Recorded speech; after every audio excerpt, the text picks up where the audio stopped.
In 2007, J&P Overseas Limited were awarded the contract to construct a new municipal hospital in Qatar.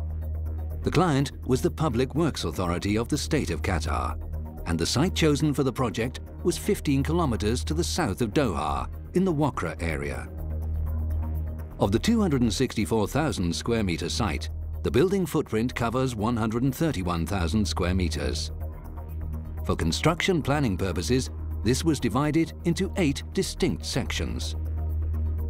The Services Building, the Medical Waste Building,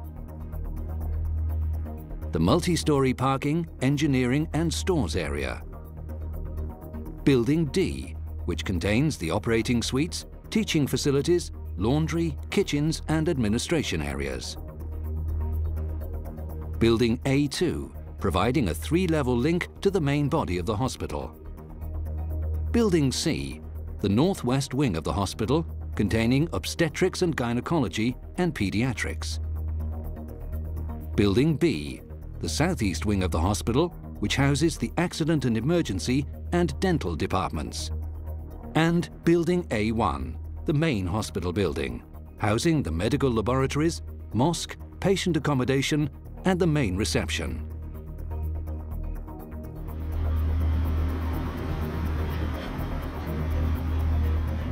Initial surveys were carried out before commencement of Phase 1 of the project, the major earthworks.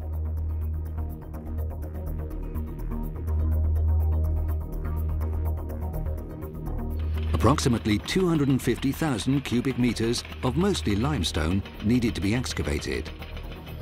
General excavation was carried out using crawler-mounted impact breakers, whilst milling machines were used for larger excavation areas. These function by cutting the exposed surface layer by layer to the required level. A useful byproduct of this operation is usable backfill material.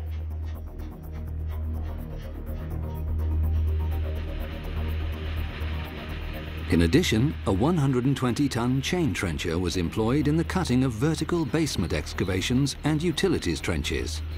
This decreased significantly the time needed for these operations.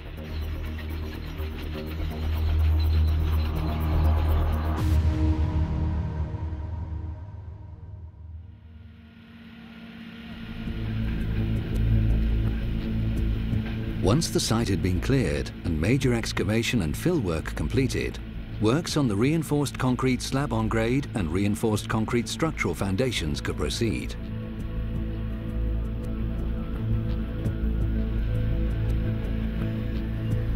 Wherever exposed horizontal rock surfaces were to be built on, concrete blinding layers were added. As foundations for all the basement areas had to be constructed below the existing water table, drainage sumps were installed in the excavated areas and pumps used to temporarily lower the water levels. This was pumped to a reservoir, where it was gradually absorbed back into the natural water table. All below-ground reinforced concrete works had protective continuous bitumen sheet waterproofing membrane applied. This was primarily to safeguard against the corrosive effects of the groundwater.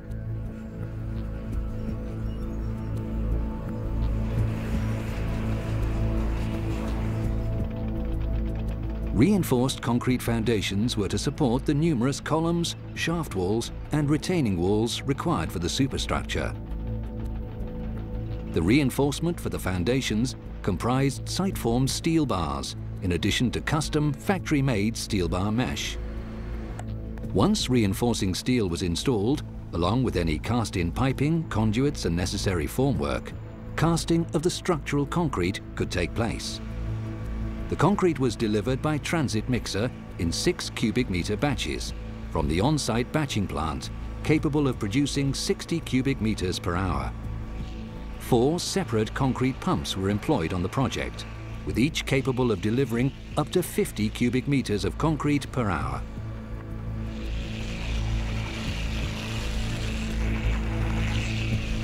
Air-powered vibrating pokers and formwork vibration pads were used to promote proper compaction, ensuring no air pockets remained that could jeopardize the integrity of the cast once cured. A staggering 143,000 cubic meters of concrete was used throughout construction.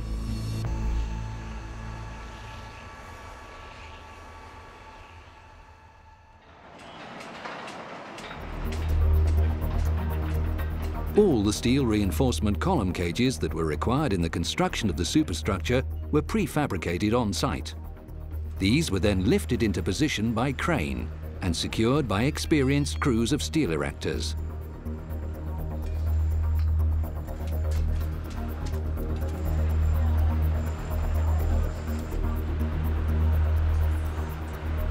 Column formwork consisted of adjustable steel forms for repetitive column sizes and timber and plywood formwork for non-standard columns.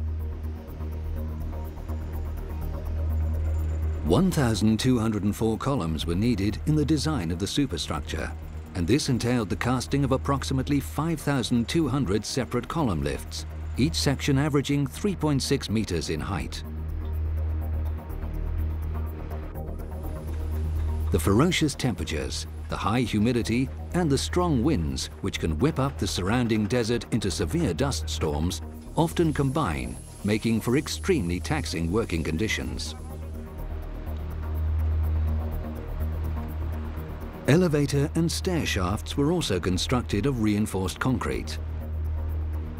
The internal formwork was erected with allowances made for any door and services voids before installation of the steel reinforcing.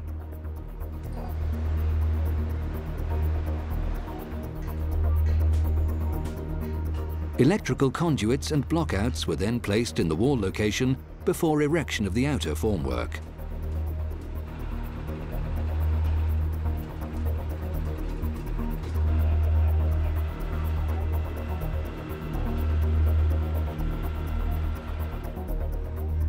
Following through bolting and alignment, the walls were cast with concrete to the full story height in a single operation.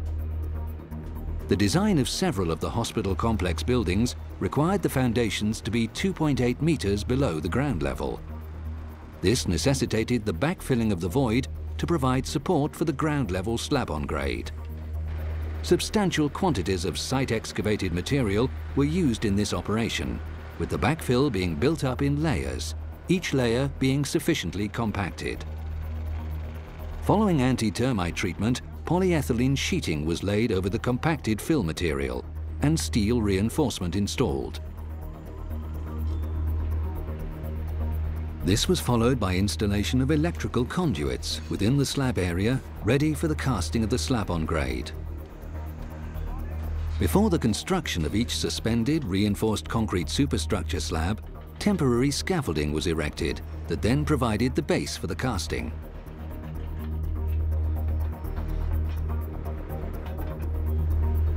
This repetitive suspended slab cycle involved column and wall construction, erection of suspended slab soffit formwork and falsework, and suspended slab edge and box-out formwork.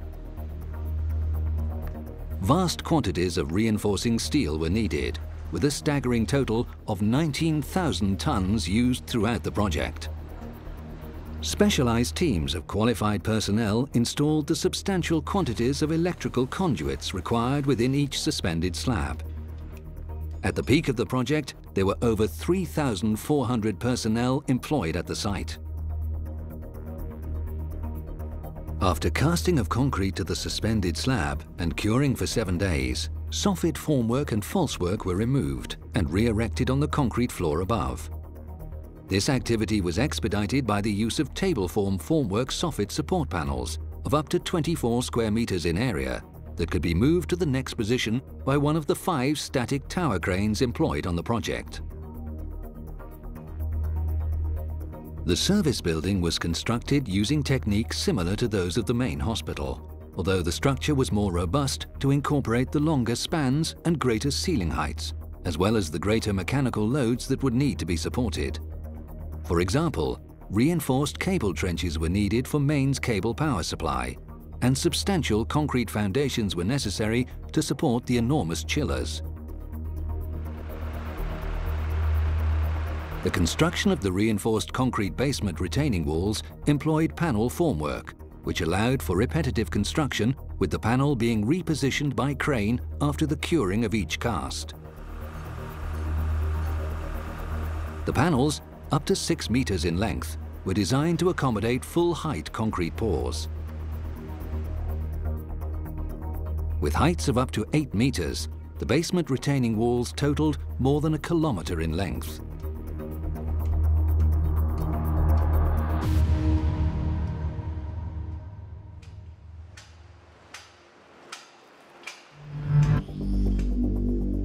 External elevation cavity walls and internal single walls were mainly constructed using standard concrete blocks. However, as regional cement supplies became scarce during construction, a change to hollow clay blocks was effected. All blockwork was horizontally and vertically reinforced, as well as being concrete-filled at openings, returns and ends. External cavity blockwork walls included polystyrene foam sheet thermal insulation fixed to the external face of the cavities. Lintels for blockwork included steel boot lintels, precast concrete lintels and cast in situ concrete lintels.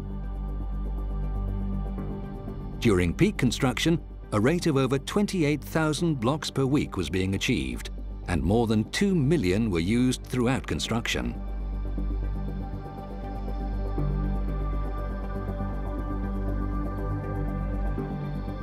Services such as potable water, irrigation, power cables, and electrical and telecommunication ducting were buried in dedicated trenches, excavated from the limestone rock by the chain trencher. The large diameter pipe seen here is for surface water drainage.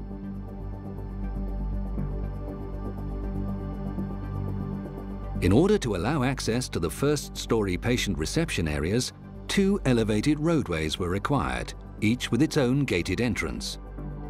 They were constructed using reinforced concrete and consist of an access ramp and egress ramp, as well as an elevated drop-off and pick-up level, incorporating a structural shaded area.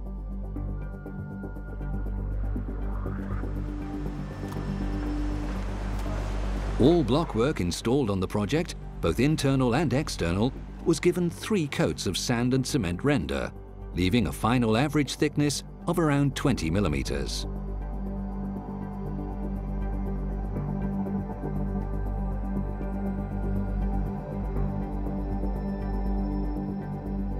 Renders and plasters were reinforced on edges, corners and joints with metal mesh-based plastering fixtures, galvanized steel for internal use and stainless steel for external use.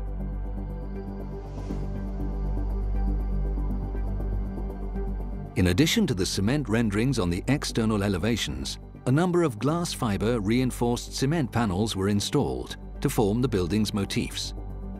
The external elevations were then finished with a predominantly white, multi-layer acrylic paint system with blue highlighting.